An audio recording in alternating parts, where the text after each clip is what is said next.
once again this week, the top segment in the whole world of professional wrestling on television was a promo segment, not a match segment. And it was all because of one word. Ucey.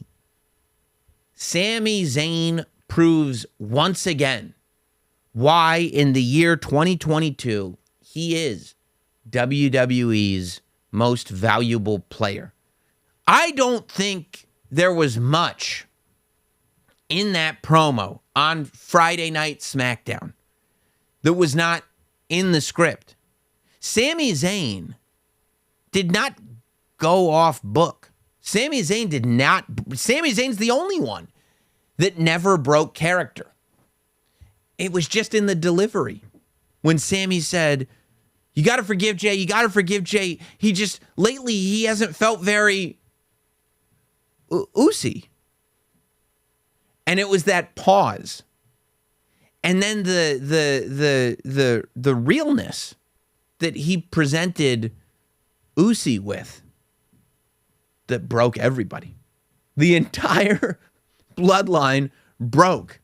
Paul Heyman, if you go back and watch that, Paul Heyman is just like an observer standing there watching this all happen. Jimmy is having the time of his life. Solo is a rock. I don't think there's anything breaking Solo. Jimmy's having the time of his life watching all this happen.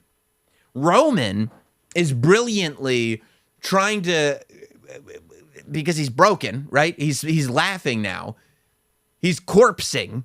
He's trying to somehow incorporate the fact that he's laughing and smiling into the character and into what he's saying to Jay.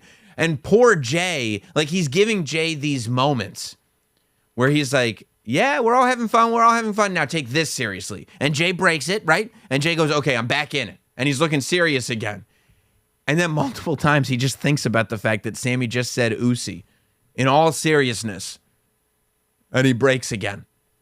It was just so brilliant to watch. It's one of those classic segments where Sami is he's working on another level.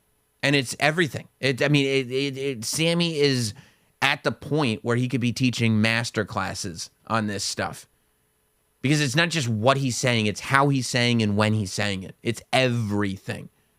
That in this ring full of beasts, you've got the greatest mic person alive, Paul Heyman. You've got the Michael Jordan of modern day professional wrestling, Roman Reigns. You've got the Usos, the greatest tag team in the world. They're all in that ring. And without overpowering anybody, without stepping out of bounds, without going into business for himself, Sami Zayn is the one who's in control of the entire circus. Sami Zayn becomes that ringleader. And it is so wild to see. So where does this lead? I think that we're going to end up with a situation. Sami Zayn is so clearly a babyface. I think that the way it has to work is, I think there's got to be a swerve. I think the bloodline turns on Jay, right? And I think Sami feels weird about it. I think Sami's watching along as the bloodline turns on Jay, and he doesn't like it. He wants the bloodline to all get along. He's coming from a real place. But he goes along to get along, and he's like, okay, I guess this is what we're doing. But now he feels weird, and you see it all over his face, and he can pull that off. And then, maybe a few weeks later at the next pay-per-view, whatever it is, we realize it was all a swerve. Jay comes out. Sami doesn't want to jump him with the bloodline, but Jay jumps Sami, and the bloodline take out Sami Zayn. Then Sami can come out and start competing against the bloodline. And maybe you have him go through each member. Maybe he's able to somehow beat Solo. Maybe he's able to somehow beat Jimmy.